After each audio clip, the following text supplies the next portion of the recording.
Hello guys, welcome to science workshop. This is Kusum here. इस video में हम cell specification इन nematodes के बारे में पढ़ेंगे। ठीक है, इसके लिए हमें पता होना चाहिए कि सेल स्पेसिफिकेशन क्या होता है और निमेटोड्स जो है वो क्या होते हैं। ठीक है, इन दोनों के बारे में जानेंगे। देन हम कंबाइनली सेल स्पेसिफिकेशन पढ़ेंगे निमेटोड्स के अंदर कैसे होता है, कौन से टाइप का प्रेजेंट होता है।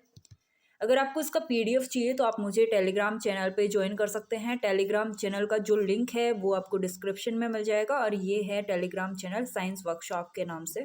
ठीक है, और अगर आप चाहो तो मुझे ट्विटर पे भी फॉलो कर सकते हो और ये प्रोफाइल है, इसका जो लिंक है वो भी आपको डिस्क्रिप्शन में मिल जाएगा। और वीडियो अच्छा लगे तो लाइक कर देना, शेयर कर देना और सब्सक्राइब भी कर देना। तो सबसे पहले हम देखने वाले हैं कि सेल स्पेसिफिकेशन क्या है। ठीक है, मान लो गाइस कोई भी सेल है, ठीक है, कोई भी सेल है, वो फ्यूचर में क्या बनाती है, फ्यूचर में वो कौन से टाइप की सेल्स बनाएगी, ठीक है, उसको हम बोलते हैं सेल का फैट। यानी उसको हम क्या बोलते हैं, सेल फैट बोल देते हैं। ठीक है, अब इस चीज का स्पेसिफाई होना कि कोई सेल किस टाइप की सेल यहाँ पे बनाएगी। मान लो कोई किडनी की सेल बना रही है या फिर कोई हार्ट की सेल बना रही है, ठीक है, या फिर कोई मसल सेल बना रही है। तो इस तरह से कि ये सेल का जो स्पेसिफिकेशन क्या है, ये कैसे स्पेसिफाई हो रहा है कि ये सेल किस टाइप की सेल बनाएगी। तो इस सेल का स्पेसिफाई होना, फ्यूचर के लिए कौन सी सेल बनाना है, इसका स्पेसिफिकेशन होना ही क्या बोलते हैं, सेल स्पेसिफिकेशन बोलते हैं। आई होप समझ में आ गया होगा। तो ये जो स्टेज है ये एक लेबाइल फेज है और ये फिक्स नहीं होती। फिक्स नहीं होने का मतलब क्या हुआ, मान लो कोई सेल है और उसका सेल स्पेसिफिकेशन है कि भाई वो किडनी की सेल बनाएगी, लेकिन क्या होता है, किसी रीजन की वजह से वो आगे जाके किडनी की सेल ना बना के हार्ट की सेल बना लेती है। ठीक है, तो इसका मतलब क्या हुआ कि सेल का जो स्पेसिफिकेशन है वो फिक्स नहीं है। ठीक है, तो इसलिए हम बोल सकते हैं कि ये अपने फैट को रिवर्ट कर सकती है, या फिर जो इसने कमिटमेंट करा है कि भाई ये किडनी की सेल बनाएगी तो उससे रिवर्ट यानी रिवर्सिबल भी हो सकती है कि ये किडनी की सेल ना बना के कुछ और सेल बना ले, लाइक हार्ट की सेल बना ले। ठीक है, तो ये सेल स्पेसिफिकेशन होता है। आई होप समझ में आ गया होगा। ये जो सेल स्पेसिफिकेशन है गाइज, ये होता है मेनली दो टाइप का। वैसे तो तीन टाइप का होता है। एक सिंसेशियल स्पेसिफिकेशन होता है, लेकिन वो बहुत ही कम ऑर्गेनिजम्स में देखने को मिलता है। तो मेनली हम पढ़ेंगे ऑटोनोमस स्पेसिफिकेशन और कंडीशनल स्पेसिफिकेशन। इसको हम डिटेल में नहीं पढ़ने वाले हैं। यहाँ मैं इसलिए बता रही हूँ क्योंकि हम सेल स्पेसिफिकेशन इन निमेटोड्स पढ़ रहे हैं, तो हमें पता होना चाहिए कि सेल स्पेसिफिकेशन होता क्या है। और हमारा जो निमेटोड है उसके अंदर जो एग्जाम्पल हम पढ़ने वाले हैं उसके अंदर ऑटोनोमस और कंडीशनल दोनों टाइप का स्पेसिफिकेशन हम पढ़ने वाले हैं, क्योंकि उसके अंदर दोनों टाइप का स्पेसिफिकेशन पाया जाता है। तो इस वजह से हम सबसे पहले जानेंगे कि ऑटोनोमस और कंडीशनल स्पेसिफिकेशन आखिर है क्या। सो आप यहां देख सकते हैं कि ऑटोनोमस स्पेसिफिकेशन क्या होगा कि कोई भी सेल है, उसने उसका कोई भी फैट है, यानी कि उसका फैट क्या है कि वो किडनी की सेल बनाएगा। अब वो आगे जाके किडनी की सेल ही बनाएगा किसी भी कंडीशन में, यानी वो दूसरे किसी भी सेल से इन्फ्लुएंस नहीं होगा। ठीक है, कोई भी अगर किसी भी सेल के बीच में उसको रख दिया जाए तो कोई भी मतलब इंड्यूसर हो या फिर किसी सेल के कांटेक्ट में आ जाए, लेकिन ये बनाएगा सिर्फ किडनी की सेल ही। यानी इसका जो फैट है वो क्या नहीं होगा, चेंज नहीं होगा। ये अपना पहले से जो फैट डिसाइड करा है उसी के अकॉर्डिंग ये आगे फ्यूचर या उसका फैट डिसाइड हो गया है और वही डेवलप होगा। कंडीशनल में स्पेसिफिकेशन में क्या होगा कि कोई सेल है, वो अपनी सराउंडिंग सेल, इस सेल के बाहर की साइड में कौन सी सेल प्रेजेंट है उस पर डिपेंड करता है इसका कि ये क्या बनाएगा। इसका सेल फैट जो है इसके सराउंडिंग सेल्स पे डिपेंड करेगा, जबकि ऑटोनॉमस में कोई भी सेल के साइड में रख दो भाई इसको, ये बनाएगा भाई जिसके लिए बना है, यानी इसने जो पहले से इसका जो फैट है वही बनाएगा ये। तो ये हो गया ऑटोनोमस और कंडीशनल स्पेसिफिकेशन। देन हम देखते हैं कि निमेटोड्स क्या है। ठीक है। निमेटोड्स क्या है, क्योंकि हमें निमेटोड्स के अंदर ही सेल स्पेसिफिकेशन को पढ़ना है, तो हमें सबसे पहले देखना होगा कि निमेटोड्स आखिर होते क्या है। तो एक एक फाइलम है निमेटोडा, और जिसको हम राउंड वर्म्स भी कहते हैं। इसके अंदर जो ऑर्गेनिज्म प्रेजेंट होते हैं फाइलम निमेटोडा के अंदर, उन ऑर्गेनिजम्स को क्या बोलते हैं, राउंड वर्म्स भी बोलते हैं। जिसके अंदर अभी तक 28,000 यानी 28,000 स्पीसीज अभी तक आइडेंटिफाई कर चुके हैं साइंटिस्ट निमेटोड्स की। और इनकी जो बॉडी है वो अनसेगमेंटेड होती है, यानी इनकी बॉडी में सेगमेंट नहीं पाए जाते हैं। और जो निमेटोड्स हैं वो सॉइल में प्रेजेंट होते हैं और बैक्टीरिया पे, फंजाई पे और अदर निमेटोड्स पे क्या करते हैं, फीड करते हैं। और ये जो निमेटोड्स हैं इनका काफ़ी इम्पॉर्टेंट रोल होता है किसके अंदर, न्यूट्रिएंट साइक्लिंग के अंदर। यानी जो न्यूट्रिएंट का साइकिल चलता रहता है हमारे एनवायरनमेंट के अंदर, उसके अंदर इनका काफ़ी इंपॉर्टेंट रोल होता है। लेकिन सारे निमेटोड्स जो है वो बेनिफिशियल नहीं होते हैं। बहुत सारे निमेटोड्स ऐसे भी हैं जो ह्यूमन के अंदर डिजीज़ कोज करते हैं। ठीक है, लाइक एस्केरिस हो गया, फाइलेरियाज हो गया, हुक वर्म हो गया, पिन वर्म हो गया, विप वर्म हो गया। इस तरह के ये कुछ एग्जाम्पल्स है इसके निमेटोड्स के। और इसके साथ ही साथ एक एग्जाम्पल और हम देखेंगे, वो एग्जाम्पल क्या है, वो एग्जाम्पल है सी एलिगन। सी एलिगन्स ये भी क्या है, एक निमेटोड है। ओके, किसका एग्जाम्पल है ये, निमेटोड का एग्जाम्पल है, यानी फाइलम निमेटोडा के अंदर ये सी एलिगन आता है। एक बार इसकी कुछ कैरेक्टरिस्टिक्स देख लेते हैं कि निमेटोड्स की कैरेक्टरिस्टिक्स क्या क्या हैं। जो इनकी बॉडी है वो बाइलेटरली सिमेट्रिकल होती है और ट्रिप्लोब्लास्टिक होती है। इनका जो बॉडी का शेप है वो सिलेंड्रिकल शेप होता है, यानी ट्यूब लाइक स्ट्रक्चर मिलेगी। लाइक कोई भी इस टाइप का स्ट्रक्चर हमें देखने को मिलेगा इनकी बॉडी का, इस तरह से कुछ ट्यूब लाइक स्ट्रक्चर या सिलेंड्रिकल शेप इनकी होती है। इनके अंदर जो ऑर्गेनाइजेशन लेवल है वो टिश्यू लेवल ऑर्गेनाइजेशन पाया जाता है, यानी इनके अंदर ऑर्गन लेवल ऑर्गेनाइजेशन डेवलप नहीं हुआ है। इनकी जो कैविटी है, इनकी बॉडी में कैविटी भी प्रेजेंट होती है जिसको हम स्यूडोसिलोम बोलते हैं, यानी इनके अंदर ट्रू सिलोम प्रेजेंट नहीं होती है। जो एलिमेंट्री कैनाल है वो माउथ से लेकर एनस तक रहती है। और ये जो है सेक्सुअली डाइमॉर्फिक होते हैं, या फिर ये हर्माफ्रोडाइट होते हैं। हर्माफ्रोडाइट, हर्माफ्रोडाइट किसको बोलते हैं गाइज, ऐसे ऑर्गेनिज्म जिनकी एक ही बॉडी के अंदर, ये मान लो कोई भी क्या है, निमेटोड है, और इनकी एक ही बॉडी के अंदर क्या होगा, मेल सेक्स ऑर्गन भी इसी के अंदर होगा, और फीमेल सेक्स ऑर्गन जो है वो भी उसी बॉडी के अंदर है। ठीक है, तो एक ही बॉडी में जब मेल सेक्स ऑर्गन और फीमेल सेक्स ऑर्गन प्रेजेंट होते हैं तो उसको हम बोलते हैं हर्माफ्रोडाइट। ठीक है, तो ये कुछ इसके कैरेक्टरिस्टिक्स थे निमेटोड्स के। जो हम सेल स्पेसिफिकेशन देखेंगे वो सी एलिगन का देखेंगे, क्योंकि सी एलिगन जो है वो क्या है, एक निमेटोड है। क्या है, एक निमेटोड है, यानी निमेटोडा जो फाइलम है उसका ही एक मेंबर है। कौन, सी एलिगन। सी एलिगन इसको हम शॉर्ट में बोलते हैं, लेकिन इसका पूरा नाम क्या होता है, सिनोरहेप्टाइटिस एलिगन। सिनोरहेप्टाइटिस एलिगन्स इसको हम कहते हैं। ये काफ़ी स्मॉल होता है और इसकी जो लेंथ है वो लगभग हमें देखने को मिलेगी 1 mm। ये फ्री लिविंग होते हैं और सॉइल निमेटोड हैं।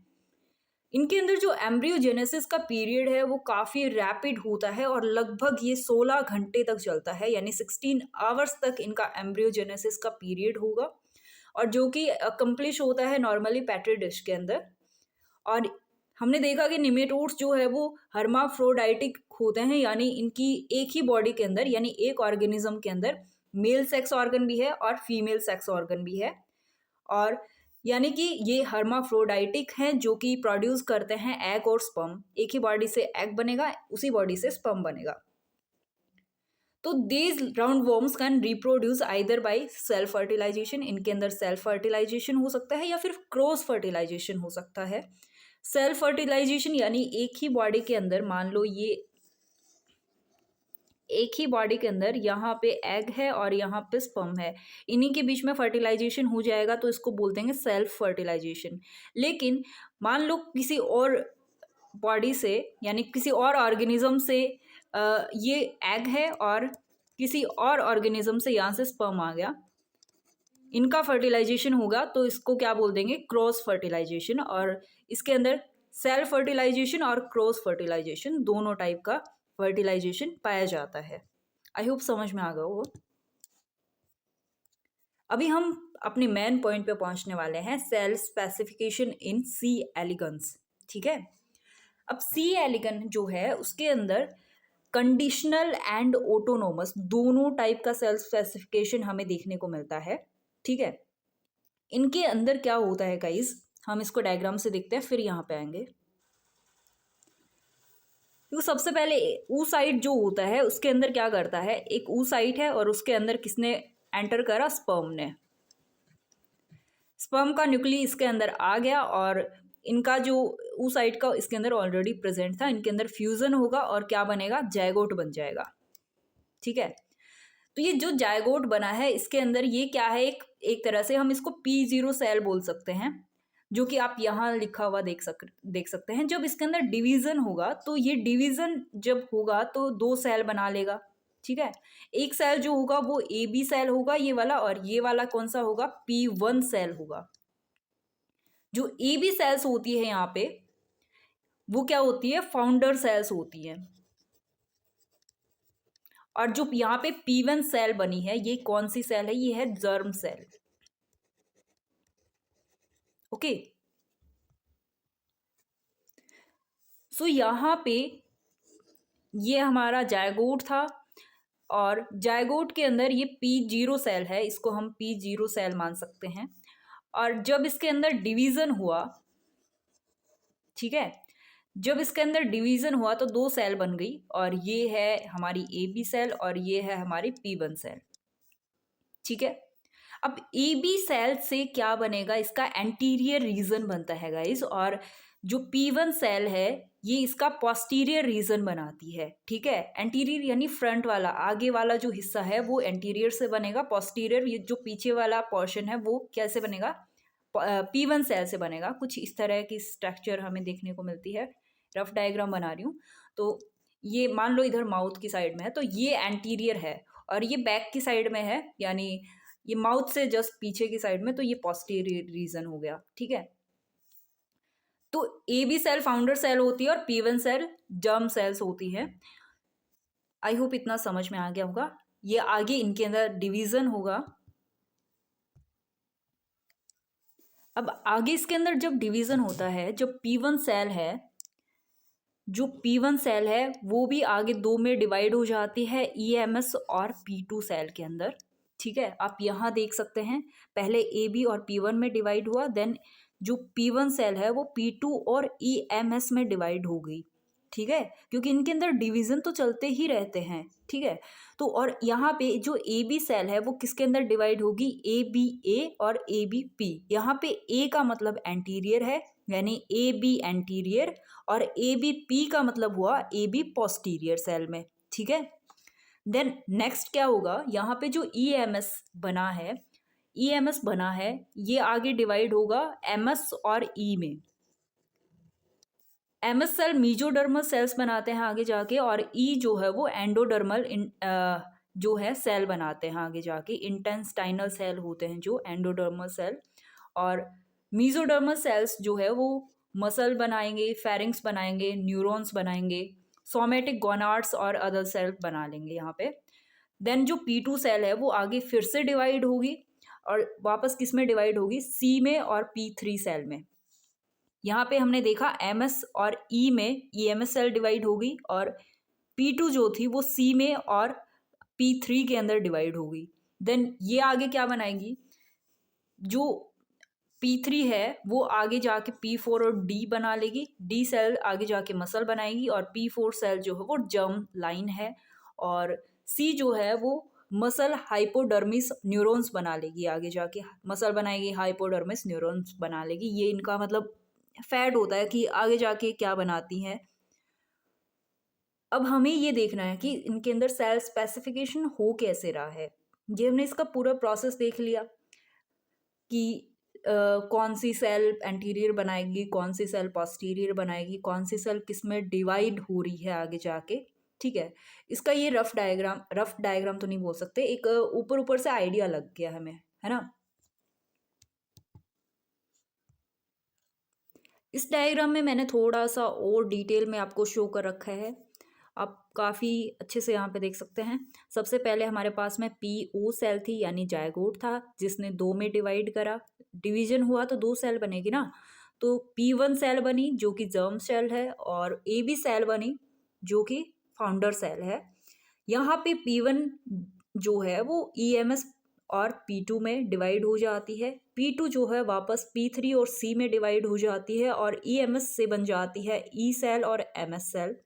ई सेल एंडोडर्मस सेल बनाती हैं, इंटेंस्टाइन बनाती है, यानी MS cell muscle pharynx gonads, ये टोटल 80 सेल बनाएगी।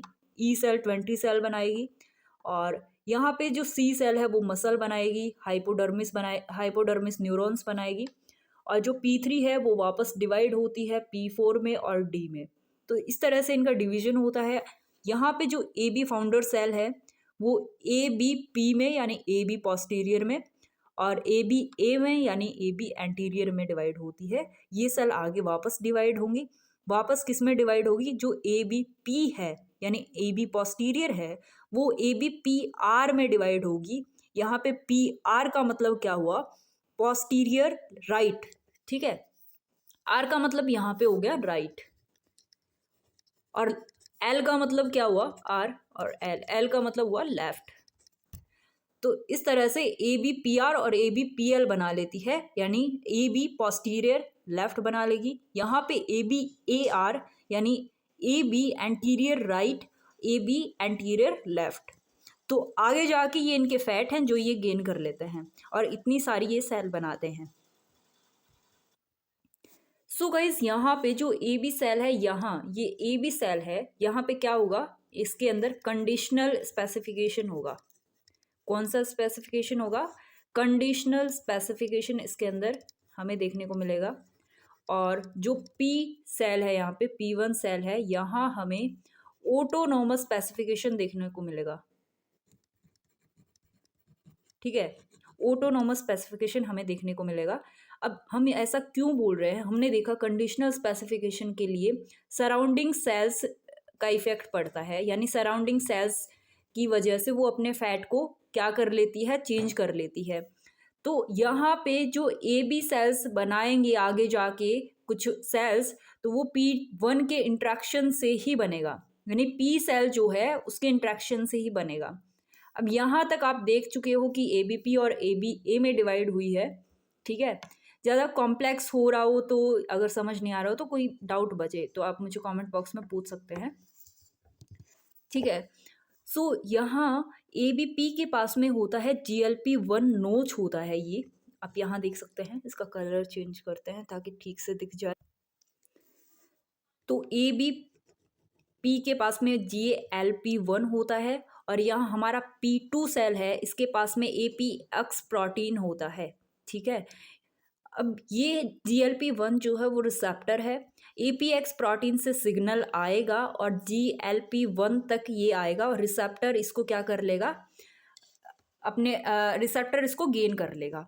ठीक है, अब इसके इंट्रैक्शन की वजह से क्या होगा, ABP सेल और ABA सेल की जो सिमेट्री थी, ये देखो, ये इसकी जो सिमेट्री है वो ब्रेक हो जाएगी, और यहाँ पे तो डॉर्सल और वेंट्रल यहाँ पे बन जाएगा। डॉर्सल पार्ट ये बन गया और वेंट्रल पार्ट नीचे वाला बन जाएगा।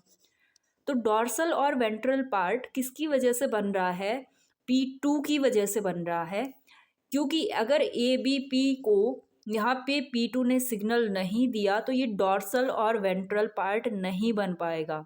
ठीक है, तो ये पूरी तरह से यहाँ पे ज़रूरत होती है इसकी P2 सेल की ABP को, जिसकी वजह से डॉर्सल और वेंट्रल पार्ट बनता है।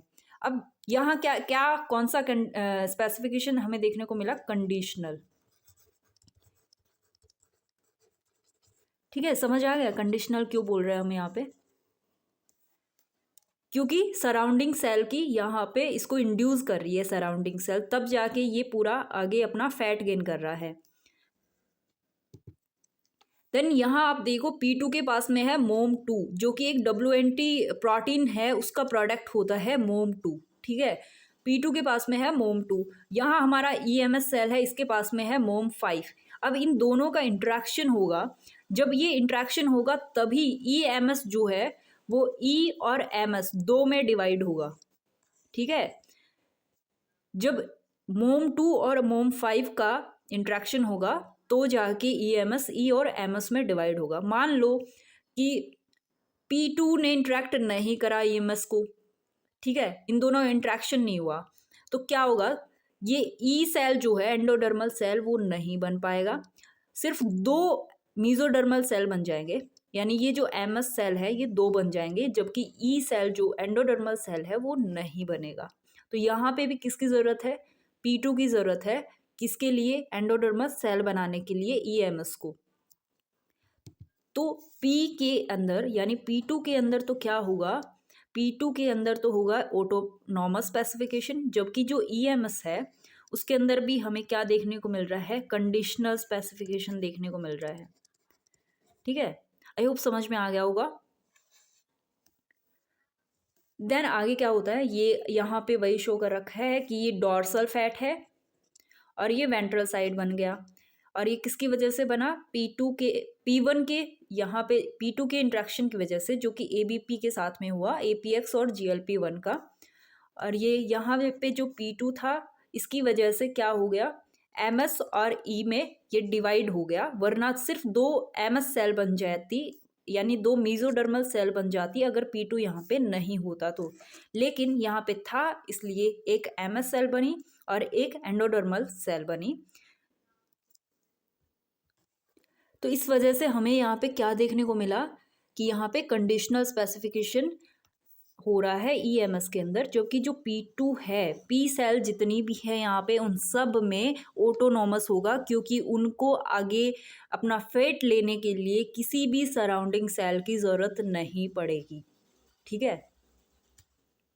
वो तो अपना वैसे ही फैट लेंगे, जो इनका ऑलरेडी फैट है वही आगे होगा, यानी इसको सराउंडिंग सेल की जो है वो ज़रूरत नहीं पड़ेगी P2 सेल को। हम यहाँ इस ब्लैंक पेज पे समझ सकते हैं, हमारे पास में क्या था, जायगोट था, यानी P0 सेल था हमारे पास में, जिसको हम जायगोट भी बोल सकते हैं, ओके। अब ये जब डिवीज़न हुआ इसके अंदर, तो डिवीज़न की वजह से क्या होता है, दो सेल बन जाती है, और एक होती है यहाँ पे AB सेल और दूसरी बनती है P1 सेल, ओके।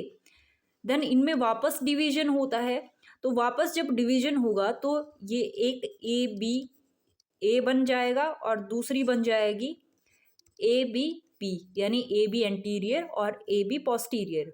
और P1 का डिवीज़न से क्या बनेगा, इससे बनेगा, एक तो बनेगी P2 सेल और एक बनेगी EMS सेल, ठीक है। अब P2 के पास में, हमारे पास में P2 है, इसके पास में क्या है, या और ABA के पास में क्या है, हम देखते हैं। तो P2 जो है उसके पास में APX1 है, ठीक है, प्रोटीन है ये, और ABA के पास में GLP-1 है, ठीक है। अब इनका इंट्रैक्शन होगा जिसकी वजह से आगे जाके ये ऊपर वाला पोर्शन डोर्सल हो जाएगा और नीचे वाला पोर्शन जो है, ये वाला पोर्शन क्या हो जाएगा, वेंट्रल। ये क्यों होगा, जो ABA और ABP के अंदर जो सिमेट्री थी वो ब्रेक डाउन हो जाएगी, उसकी वजह से होगा, ठीक है। देन हम यहाँ पे देखते हैं कि ये ABA और ABP अपना आगे जाके फैट गेन कर रही है, वो किसके इंट्रैक्शन की वजह से हो रहा है, P2 के इंट्रैक्शन की वजह से हो रहा है, यानी सराउंडिंग सेल इसको इफेक्ट कर रही है, और इस वजह से हम बोलते हैं कि यहाँ पे कंडीशनल स्पेसिफिकेशन हो रहा है, ओके। तो AB सेल्स के अंदर कैसा स्पेसिफिकेशन होता है, कंडीशनल, और P सेल जो होती है वो जर्म सेल होती हैं, इसके अंदर हमें ऑटोनॉमस स्पेसिफिकेशन देखने को मिलता है। देन यहाँ हम देखते हैं P2 एक प्रोटीन बनाता है, जो प्रोटीन का प्रोडक्ट होता है, WNT प्रोटीन का प्रोडक्ट होता है, जिसको हम बोलते हैं MOM2, और EMS के पास में होता है MOM 5। अब ये MOM2 और MOM5 इंटरेक्ट करते हैं। जब ये इनका इंट्रैक्शन होगा तो ये EMS जो है वो आगे जाके क्या बना लेगी, 2 सेल बना लेगी, एक तो MS और दूसरी होगी E। ठीक है, तो यानी इससे एंडोडर्मल सेल बोल सकते हैं, ये मीजोडर्मल सेल है।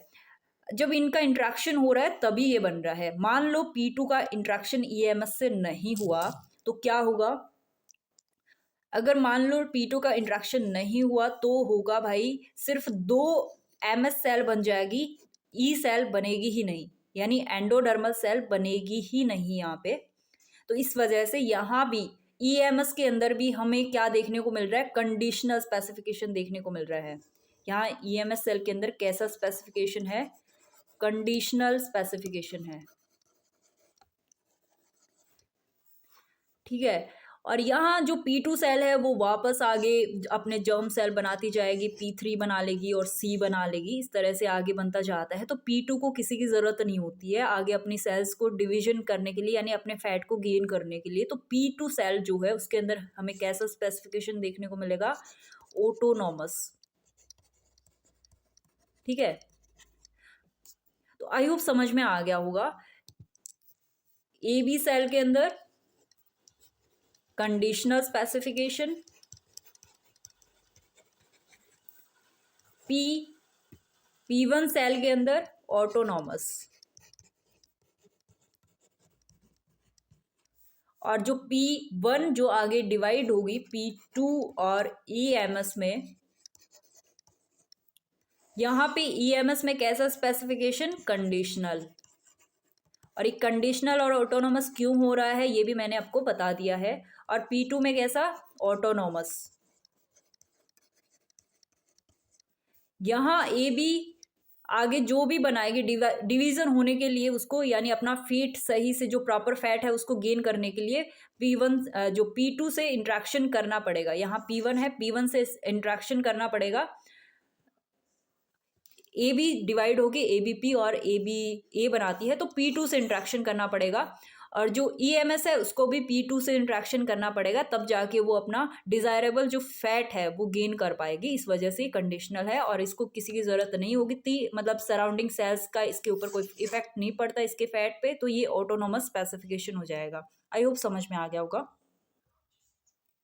देन यहाँ पे पूरा थ्योरी आपका नोट्स के फॉर्म में मिल रहा है आपको कि क्या कैसे हो रहा है। जो ऑटोनोमस स्पेसिफिकेशन है जो कि P1 सेल में प्रेजेंट होता है, तो P1 सेल जो है वो जर्म सेल है जिसके अंदर SK1, PAL1 और PI1 प्रोटीन प्रेजेंट होते हैं, जो कि एनकोड करते हैं ट्रांसक्रिप्शन फैक्टर को, act to determine the fate of the cell from act to determine the fate of cell P1 derived somatic founder cell. ठीक है, सो इसकी वजह से जो है P1 सेल आगे जाके क्या होती है, डिवाइड होती है और मीजोडर्म और एक्टोडर्म और C और D टाइप की सेल बना लेती है। यहाँ पे जो SK1 प्रोटीन है ये मैटरनली एक्सप्रेस्ड पॉलीपेप्टाइड है। ठीक है, ये किसको कंट्रोल करेगा, ये जो EMS है इसके फैट को कंट्रोल करेगा, यानी ये आगे जाके क्या बनेगा, इसके फैट को कौन कंट्रोल कर रहा है, SKN1 कंट्रोल कर रहा है, जो कि EMS आगे जाके जनरेट कर लेगी पोस्टीरियर फेरिंग्स को। ठीक है,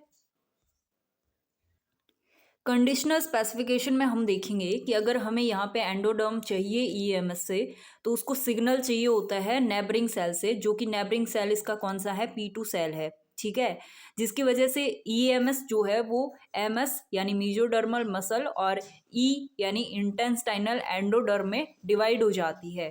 ठीक है, यहाँ पे ये बोला गया है कि अगर हमें E सेल चाहिए तो इसका जो नेबरिंग सेल है, इस नेबरिंग सेल से इसको क्या चाहिए, EMS को क्या चाहिए, सिग्नल चाहिए, तभी जाके वो एंडोडर्मल सेल बना पाएगा।